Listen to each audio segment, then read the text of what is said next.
নমস্কার। গল্পের ঝুলিতে সকল শ্রোতা বন্ধুদের স্বাগত জানাই। আজ আপনাদের জন্য গল্পের ঝুলিতে রয়েছে মুন্সী প্রেমচন্দের লেখা ইস্তফা। গল্পটি ভালো লাগলে একটা লাইক এবং কমেন্ট করে জানানোর অনুরোধ রইল। আর চ্যানেলে নতুন হয়ে থাকলে আরও গল্প শোনার জন্য চ্যানেলটি সাবস্ক্রাইব করতে কিন্তু ভুলবেন না। তাহলে চলুন শুনে নেওয়া যাক আজকের গল্প। অফিসের বাবুরা এক প্রকারের মুখ জীব। মজুরদের চোখ গরম করলে তারা কোমর বেঁধে দাঁড়িয়ে পড়বে। কুলিকে মেজাজ দেখালে সে মাথার বোঝা ফেলে দিয়ে চলে যাবে। কোনো ভিখিরিকে দূর দূর করলে সেও রাগত চোখে তাকিয়ে তার রাস্তা নেবে। এমনকি গাধাকেও যদি যন্ত্রণা দেওয়া হয় তাহলে সে মাঝে মধ্যে দু চার লাথি দিতে ছাড়ে না। কিন্তু বেচারা অফিসের বাবুকে আপনি যতই মেজাজ দেখান, তার প্রতি যতই হম্বিতম্বি করুন, তাকে যতই দূর দূর করুন কিংবা টিটকিরি দিন, সে মুখটি বুজে থাকবে। নিজের ইন্দ্রিয়ের উপর তার যতটা সংযম ততটা বোধহয় কোনো জিতেন্দ্রীয় সাধুরও নেই। সে হলো তুষ্টির প্রতিমা, ধৈর্যের বিগ্রহ এবং একজন যথার্থ হুকুম পালক। প্রয়োজন তার মধ্যে সমস্ত মানবিক গুণগুলো মজুত করে রেখেছে। পাণ্ডব বর্জিত জায়গারও একদিন ভাগ্য খোলে। দীপাবলি উৎসবে সেখানেও প্রদীপ জ্বলে। বর্ষায় সেখানেও সবুজের সমারোহ দেখা দেয়। প্রকৃতির আনন্দে তারও অংশ থাকে। অথচ বেচারা এই অফিসের বাবুর কপাল কখনো ফেরে না। তার অন্ধকার ভাগ্যে কোনোদিন আলো রোশনাই দেখা দেয় না। তার পাঁশুটে চেহারায় কখনো খুশির আলো ঠিকরে পড়ে না। এদের হাল যেন শুষ্ক শ্রাবণ, ভরা ভাদ্র কখনো নয়। লালা ফতেচাঁদ ছিলেন এরকমই একজন মূক জীব। লোকে বলে মানুষের উপর তার নামের প্রভাব কিছু না কিছু পড়ে, তবে ফতেচাঁদের যা অবস্থা তাতে এ কথার যথার্থতা প্রমাণিত হতে পারেনি। তাকে যদি হাড়চাঁদ বলা যায় তাহলেও তা কখনোই অত্যুক্তি হবে না। অফিসে হার, জীবনে হার, বন্ধু ভাগ্যে হার। জীবনে তার চারদিকে কেবল পরাজয় আর নিরাশা। তার পুত্র সন্তান একটিও ছিল না, কন্যা ছিল 3টি। কোনো ভাই জীবিত ছিল না, 2 ভ্রাতৃবধূ জীবিত ছিল। পকেটে পয়সা ছিল না, কিন্তু মনে দয়া ছিল, উদারতা ছিল। যথার্থ বন্ধু একজনও ছিল না। যাদের সঙ্গে বন্ধুত্ব হয়েছিল তারা বিশ্বাসঘাতকতা করেছিল। ফতেচাঁদের স্বাস্থ্যও ভালো ছিল না। 32 বছর বয়সেই চুলে পাক ধরে গিয়েছিল। চোখের দৃষ্টিও কমে এসেছিল। হজম শক্তি নষ্ট হয়ে গিয়েছিল। চেহারা হয়ে পড়েছিল বিবর্ণ। গাল ভেঙে গিয়েছিল আর কোমর গিয়েছিল বেঁকে। না ছিল মনে সাহস, না বুকের পাটা। সকাল 9টায় অফিস যেতেন আর সন্ধ্যা 6টায় বাড়ি ফিরে আসতেন। তারপর আর ঘর থেকে বাইরে বেরোবার সাহস হতো না। পৃথিবীতে কি হচ্ছে তার কোনো খবর তিনি রাখতেন না। তার জগৎ সংসার, তার ইহলোক পরলোক সবই ছিল তার অফিস। মন প্রাণ দিয়ে কাজ করতেন আর এই করেই জীবনের প্রাপ্য মিটিয়ে দিতেন। ধর্মের প্রতি তার কোনো আকর্ষণ ছিল না, ছিল না গরিবের প্রতি দয়া। খেলাধুলো ইত্যাদি মনোরঞ্জনের প্রয়োজন তার ছিল না। তাস খেলেও কত লোকের সময় কাটে, তাও তার ছিল না। সময়টা ছিল বর্ষার, আকাশে কিছু কিছু মেঘও ছিল। ফতেচাঁদ 5:30 নাগাদ যখন অফিস থেকে বাড়ি ফিরলেন তখন আলো জ্বলে গেছে। অফিস থেকে ফিরে তিনি কারোর সঙ্গে কোনো কথা বলতেন না, চুপচাপ খাটিয়ায় শুয়ে পড়তেন এবং 15-20 মিনিট নড়াচড়া না করে পড়ে থাকতেন। তারপর তার মুখে কথা শোনা যেত। সেদিনও প্রতিদিনের মতো চুপচাপ শুয়েছিলেন। এমন সময় বাইরে থেকে কে যেন ডাকল।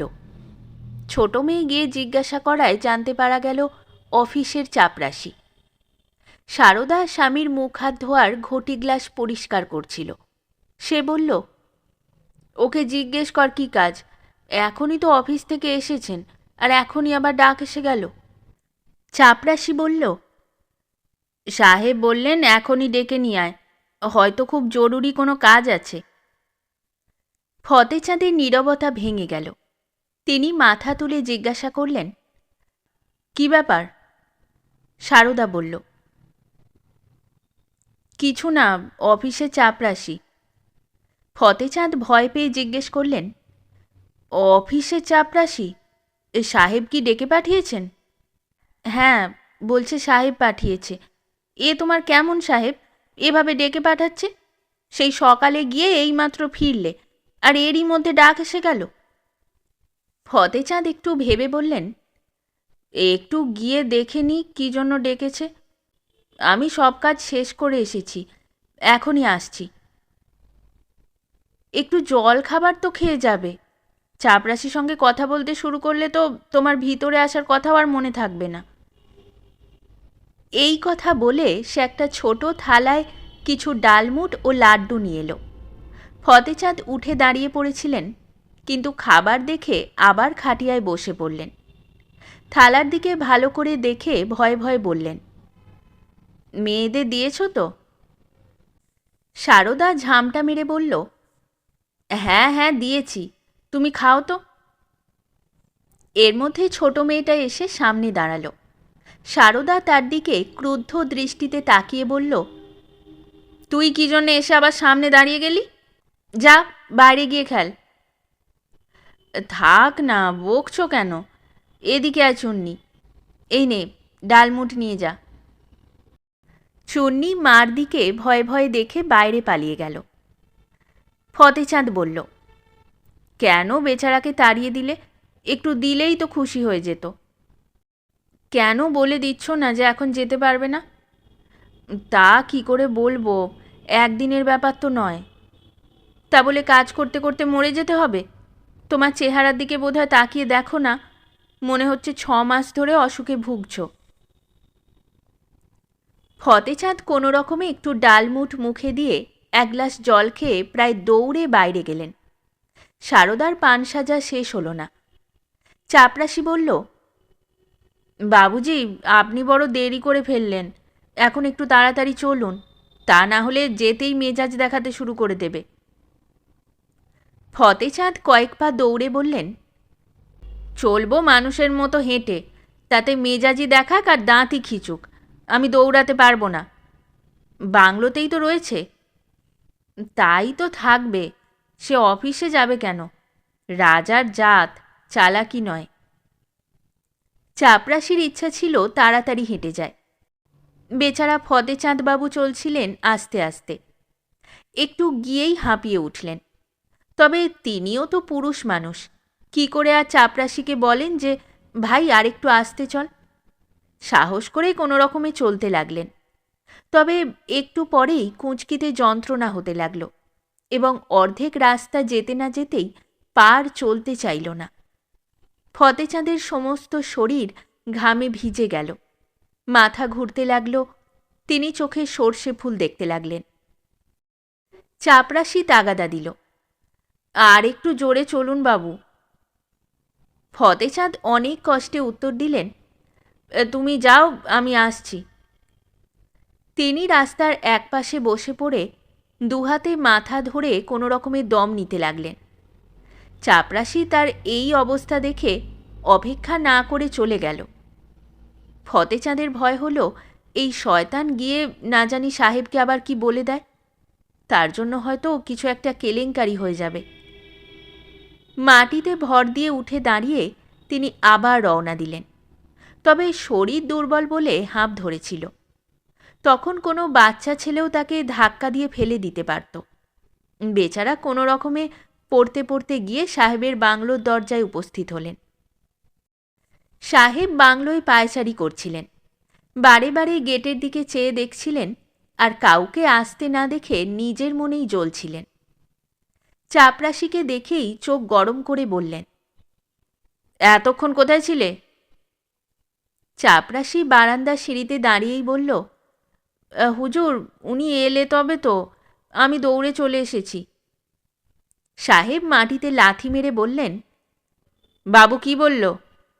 উনি আসছেন হুজুর, 1 ঘন্টা তো ঘর থেকে বেরোতেই লেগেছে। এরই মধ্যে ফতেচাঁদ বাংলোর তারের বেড়া পার হয়ে সাহেবের সামনে এসে উপস্থিত হয়ে মাথা নত করে নমস্কার জানালেন। সাহেব কড়া মেজাজে জিজ্ঞাসা করলেন, এতক্ষণ কোথায় ছিলে? সাহেবের গরম মেজাজ দেখে ফতেচাঁদের মুখ শুকিয়ে গেল। তিনি বললেন, হুজুর, এই একটু আগেই অফিস থেকে বাড়ি ফিরেছি, চাপরাশি ডাকা মাত্রই চলে এসেছি। সাহেব বলল, মিথ্যা কথা বলছো, আমি 1 ঘন্টা ধরে দাঁড়িয়ে আছি। ফতেচাঁদ বলল, হুজুর, আমি মিথ্যা কথা বলছি না, আসতে গিয়েই যা দেরি হয়েছে, বাড়ি থেকে বেরোতে আমার কোনো দেরি হয়নি। চুপ কর শুয়ার, আমি বলছি, তুই তোর কান ধর। আমি কি কোনো অন্যায় করেছি? চাপরাশি, এই শুয়ারের কান ধর।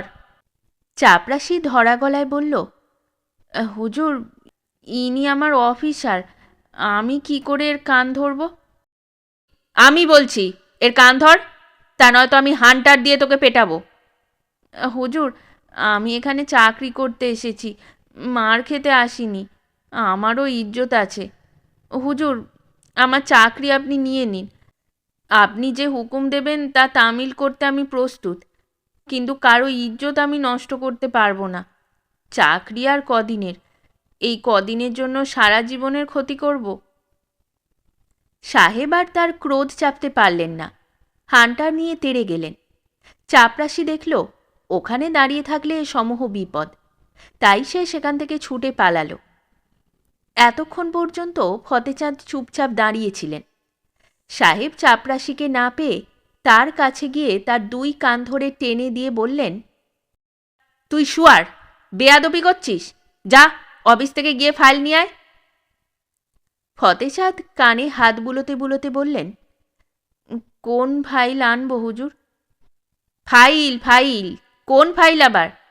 তুই কালা, শুনতে পাস না? আমি ফাইল চাইছি। ফতেচাঁদ কোনো রকমে বেপরোয়া হয়ে জিজ্ঞাসা করলেন, আপনি কোন ফাইল চাইছেন?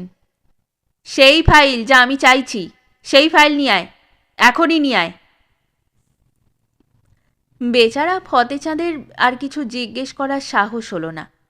একে সাহেব বাহাদুরের মেজাজ ছিল তিরিক্ষি, তাই ক্ষমতার দম্ভ, আর তারও উপর ছিল মদের নেশা। হান্টার নিয়ে ঝাঁপিয়ে পড়লে তিনি কি করবেন? ফতেচাঁদ আর কোনো কথা না বলে ধীরে ধীরে অফিসের দিকে রওনা দিলেন। সাহেব বললেন, দৌড়ে যা, দৌড়ো। ফতেচাঁদ বললেন, হুজুর, আমি দৌড়তে পারবো না। আচ্ছা, তুই খুব বেয়াদব হয়ে পড়েছিস, আমি তোকে দৌড় শেখাবো। পেছন থেকে ধাক্কা মেরে বললেন, দৌড়ো। তুই এখনও দৌড়বি না? এই কথা বলে সাহেব হান্টার আনতে গেলেন। ফতেচাঁদ অফিসের বাবু হলেও মানুষ তো, গায়ে যদি শক্তি থাকত তাহলে তিনি ওই বদমাসের রক্ত পান করতেন। যদি তার কাছে কোনো হাতিয়ার থাকত তাহলেও তা নিয়ে তিনি তার মোকাবিলা করতে পারতেন। তবে এই অবস্থায় তো মার খাওয়াই ওর ভাগ্যে লেখা। তাই ফতেচাঁদ বেহুশের মতো ছুটে বাড়ির গেটের বাইরে গিয়ে রাস্তায় এসে পড়লেন। ফতেচাঁদ অফিসে গেলেন না, সেখানে গিয়ে করারই বা কী ছিল? সাহেব তো ফাইলের নাম পর্যন্ত বললেন না, হয়তো মদের নেশায় ভুলে গিয়েছিলেন। ফতেচাঁদ ধীরে ধীরে বাড়ির দিকে চললেন, কিন্তু অপমান তার পায়ে বেড়ির মতো জড়িয়ে রইল। আচ্ছা, শারীরিক ক্ষমতায় তিনি সাহেবের সমকক্ষ ছিলেন না, তার হাতে কোনো হাতিয়ারও ছিল না, কিন্তু তাই বলে কি তিনি সাহেবের কথার জবাবও দিতে পারতেন না? তার পায়ে জুতো তো ছিল, তিনি কি জুতো দিয়ে কাজ সারতে পারতেন না? তবু তিনি কেন এত অপমান সহ্য করলেন? তবে উপায় বা কী ছিল? যদি সাহেব ক্রোধের বশে তাকে গুলি করে মেরে ফেলতেন তাহলেই বা কী? সাহেবের হয়তো 2-1 মাসের সাধারণ কয়েদ হতো, কিংবা 200-400 টাকা জরিমানা হতো, কিন্তু ফতেচাঁদের হলে তো তার পরিবার ধুলোয় মিশে যেত। সংসারে কেই বা তার আছে যে তার স্ত্রী ও মেয়েদের খবর নেবে? তারা কার দরজায় গিয়ে হাত বাড়াবে? যদি তার কাছে প্রচুর টাকা থাকতো, যা দিয়ে পরিবারের ভরণ পোষণ হতে কোনো অসুবিধা হবে না, তাহলে তিনি আজ এত অপমান সহ্য করতেন না। তার মৃত্যু হলেও তিনি এই শয়তানকে কিছু শিক্ষা দিয়ে দিতেন। নিজের প্রাণের কোনো ভয় তার ছিল না। জীবনে তার কী বা এমন সুখ আছে যে তিনি ভয় পাবেন? একমাত্র চিন্তা ছিল পরিবারটা না ভেসে যায়। নিজের শারীরিক দুর্বলতার জন্য ফতেচাঁদের আজ যত দুঃখ হলো, তেমন আর কোনো দিন হয়নি। যদি জীবনের প্রথম থেকেই শরীরের প্রতি নজর দিতেন, যদি কিছু ব্যায়াম ট্যায়াম করতেন, লাঠি চালাতে জানতেন, তাহলে কি এই শয়তানের এত সাহস হতো যে তার কানে হাত দেয়? তার চোখ উপড়ে ফেলতে পারতেন। বাড়ি থেকে বেরোবার সময় একটা ছুরি অন্তত নিয়ে বেরোতে পারতেন। আর কিছু হোক না হোক 2-4 ঘাতও দেওয়া যেত। পরে দেখা যেত কি হয়।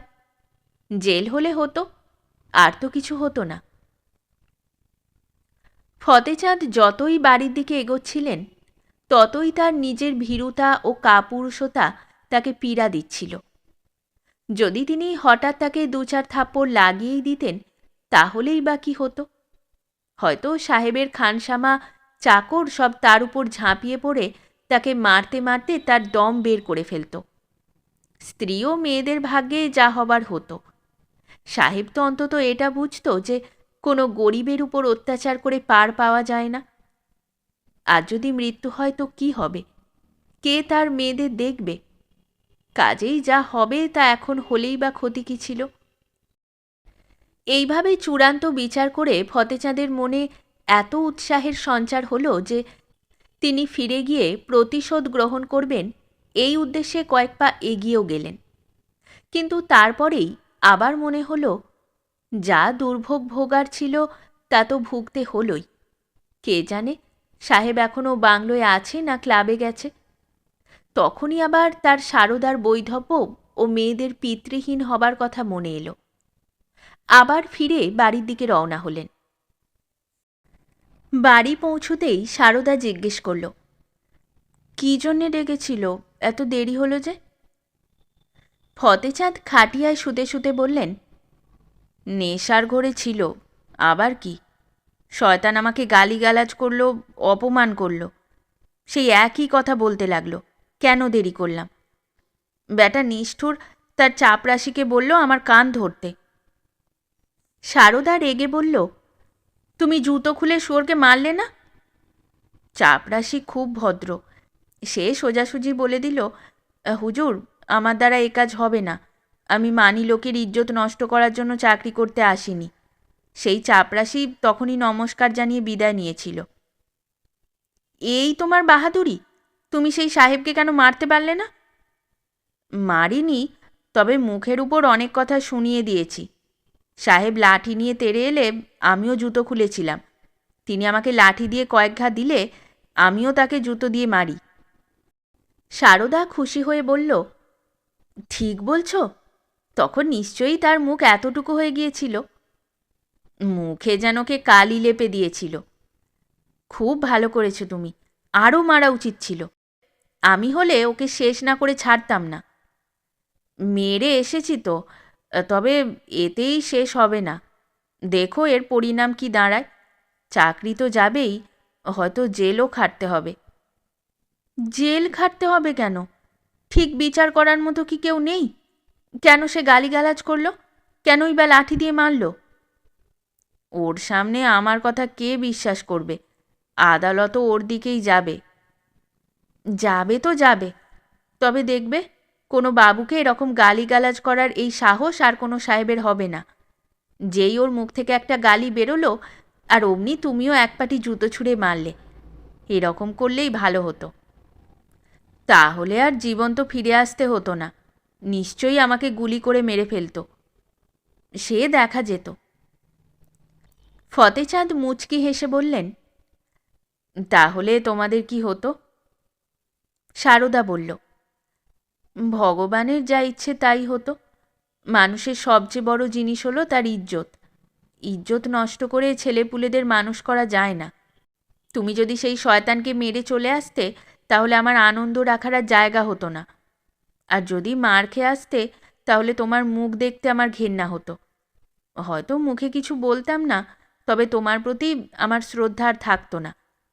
এখন যাই ঘটুক না কেন হাসি মুখে তার মোকাবিলা করব। আরে যাচ্ছ কোথায়? শোনো শোনো, কোথায় যাচ্ছ? ফতেচাঁদ কেমন যেন উদ্ভ্রান্তের মতো ঘর থেকে বেরিয়ে গেলেন। সারদা ডেকেই গেল। ফতেচাঁদ আবার সাহেবের বাংলোর দিকে রওনা দিলেন, ভয়ে ভীত হয়ে নয়, বরং বুক চিতিয়ে। তার মুখে দৃঢ় সংকল্প ফুটে উঠেছিল। এখন আর তার হাঁটার কোনো দুর্বলতা নেই, নেই চোখে সেই কাতর চাউনি। তার চেহারাই যেন পাল্টে গিয়েছিল। ক্ষীণ শরীর, বিবর্ণ মুখ, অশক্ত এক অফিসের বাবুর পরিবর্তে তিনি এখন যেন শক্তিশালী, সাহসে ভরপুর, শক্ত সমর্থ এক জোয়ান। তিনি প্রথমে এক বন্ধুর বাড়ি গিয়ে তার কাছ থেকে একটা লাঠি জোগাড় করে দৃপ্ত ভঙ্গিতে সাহেবের বাংলোয় গিয়ে হাজির হলেন। তখন 9টা বাজে। সাহেব খাবার টেবিলে বসেছিলেন, তবে ফতেচাঁদ কিন্তু তাকে খাবার টেবিল থেকে তুলে দেবার কোনো চেষ্টা করলেন না। খানসামা ঘর থেকে বাইরে বেরিয়ে গেলে ফতেচাঁদ চিক তুলে ঘরে ঢুকলেন। ঘর আলোয় ঝলমল করছিল। মেঝেতে এত দামি কার্পেট বিছানো ছিল যে ফতেচাঁদের বিয়েতেও সেরকম হয়নি। সাহেব বাহাদুর তার দিকে ক্রুদ্ধ দৃষ্টিপাত করে বললেন, তুমি কেন এসেছ? বাইরে যাও, ভিতরে চলে এসেছ কেন? ফতেচাঁদ দাঁড়িয়ে দাঁড়িয়ে হাতে লাঠি ঠিক করতে করতে বললেন, তুমি আমাকে তক্ষুনি ফাইল নিয়ে আসতে বলেছিলে, আমি সেই ফাইল নিয়ে এসেছি। খাওয়া শেষ করো, দেখাচ্ছি। সে পর্যন্ত আমি বসে থাকব। প্রাণ ভরে খাও, এ তোমার শেষ খাওয়াও হতে পারে। তাই বলছি, খুব পেট ভরে খাও। সাহেব বড় ধাঁধায় পড়লেন। ফতেচাঁদের দিকে ভয় এবং ক্রোধের দৃষ্টিতে তাকিয়ে দেখে তার বুক কেঁপে উঠল। ফতেচাঁদের চেহারায় একটা দৃঢ় প্রত্যয় ফুটে উঠেছিল। সাহেব বুঝতে পারলেন এ লোক হয় মরতে না হয় মারতে তৈরি হয়ে এসেছে। শারীরিক ক্ষমতার দিক থেকে ফতেচাঁদ তার ধারে কাছেও ছিলেন না, তবে এটা বোঝা যাচ্ছিল যে তিনি ইটের জবাব পাথরে নয়, একেবারে লোহায় দিতে প্রস্তুত। ফতেচাঁদকে অনেক খারাপ খারাপ কথা তিনি বলেছেন, তাই সে যে একেবারে লাঠি নিয়ে এসে হাজির হবে তাতে আর আশ্চর্য হবার কি আছে। লড়ে গেলে তিনি যে জিততে পারবেন তাতে তার তিলমাত্র সন্দেহও ছিল না।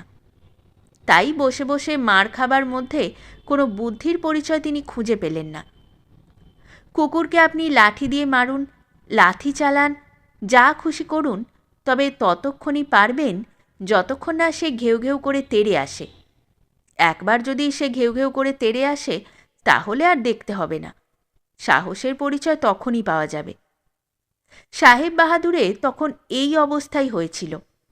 যতক্ষণ তিনি জানতেন যে ফতেচাঁদ তার ধমক, গালিগালাজ, হান্টার, লাথি সব কিছুই নীরবে সহ্য করবে, ততক্ষণ তার আচার আচরণ ছিল বাঘের মতো। যেই ফতেচাঁদ তার মূর্তি পাল্টে হাতে লাঠি নিয়ে এসেছেন, অমনি তিনিও বিড়ালের মতো সুযোগের অপেক্ষায় দাঁড়িয়ে গেলেন। মুখ থেকে কোনো খারাপ শব্দ বেরোলেই ফতেচাঁদ লাঠি চালাবেন। তিনি বড়জোর তাকে বরখাস্ত করবেন, আর যদি মারেন তো পাল্টা মার খাবার ভয়। তার উপর আবার ফৌজদারি মামলা দায়ের হবারও সম্ভাবনা থেকে যায়। ধরা যাক তিনি তার প্রভাব প্রতিপত্তি খাটিয়ে ফতেচাঁদকে জেলে ঢুকিয়ে দিলেন, কিন্তু তাহলেও তো ঝামেলা ও বদনামের হাত থেকে পরিত্রাণের উপায় নেই। তাই তিনি একজন বিচক্ষণ ও দূরদৃষ্টি সম্পন্ন মানুষের মতো ফতেচাঁদকে বললেন, ও, আমি বুঝতে পেরেছি, আপনি আমার প্রতি অসন্তুষ্ট হয়েছেন। তা আমি আপনাকে কিছু বলেছি? আপনি কেন আমার উপর বিরক্ত হলেন? ফতেচাঁদ মেজাজ চড়িয়ে বললেন, এই আধ ঘন্টা আগে তুমি আমার কান ধরেছিলে, তার উপর অনেক গালিগালাজও করেছিলে, তা এত অল্প সময়ে সব ভুলে গেলে? আমি আপনার কান ধরেছিলাম? আহা আহা, আমি আপনার কান ধরেছিলাম? আহা হা, কি অদ্ভুত কথা! আমি কি পাগল না বদখেয়ালি? তাহলে আমি কি মিথ্যে কথা বলছি? চাপরাশি সাক্ষী রয়েছে, তোমার চাকর বাকররাও দেখেছে। কবেকার কথা বলছেন? এখনকার কথা বলছি, আধ ঘন্টা খানেক হবে। তুমি আমাকে ডেকে পাঠিয়েছিলে আর বিনা কারণে আমার কান ধরেছিলে, আমাকে ধাক্কা মেরেছিলে। আরে বাবুজি, তখন আমি নেশা করেছিলাম। বেটা বেয়ারা আমাকে অনেক দিয়ে দিয়েছিল। হে ভগবান, আমার কোনো খেয়ালই নেই কি হয়েছিল, আমার কোনো খেয়ালই নেই। নেশার ঘোরে তুমি যদি আমায় গুলি করতে তাহলে কি আমি মরতাম না? তুমি নেশার ঘোরে ছিলে, এই জন্য যদি সব কিছুই মাফ হয়ে যায়, তাহলে আমিও নেশার ঘোরে রয়েছি। আমার সাপ কথা শোনো, হয় তোমাকে তোমার কান ধরে বলতে হবে যে তুমি আর কোনো দিন কোনো ভদ্রলোককে এভাবে অপমান করবে না, নয়তো আমি তোমার কান ধরব। বুঝেছো তো? এদিক ওদিক করবে না। জায়গা থেকে নড়েছো কি আমার এই লাঠি তোমার উপর পড়বে। আর তাতে যদি তোমার মাথা ফেটেও যায়, আমার কোনো অপরাধ হবে না। আমি যা বলছি তাই করো। কান ধরো। সাহেব কোনো রকমে মুখে হাসি এনে বললেন, বাবুজি, আপনি ভীষণ মজা করতে পারেন।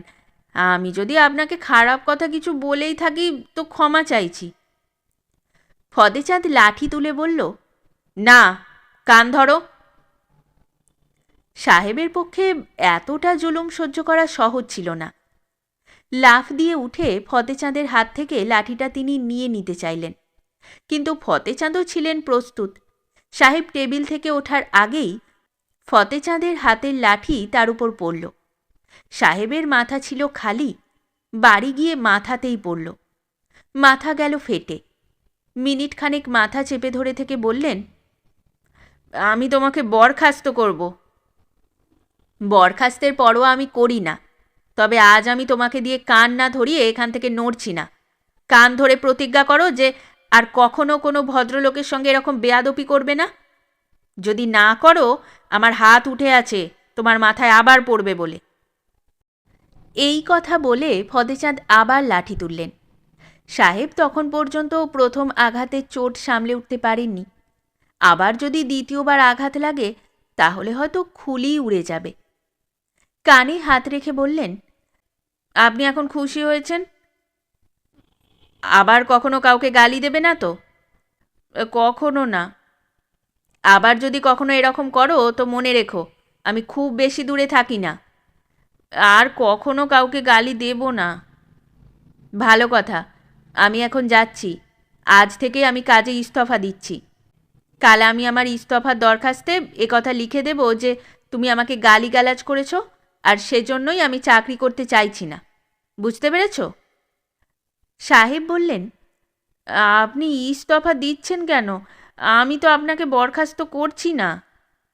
এখন আর আমি তোমার মতো পাজি লোকের অধীনে কাজ করব না। এই কথা বলতে বলতে ফতেচাঁদ সন্তুষ্ট চিত্তে বাড়ির দিকে রওনা দিলেন। আজ তার যথার্থ জয়লাভের অনুভূতি হল। কোনোদিন তিনি এত খুশি আর হননি। জীবনে এই হলো তার প্রথম জয়।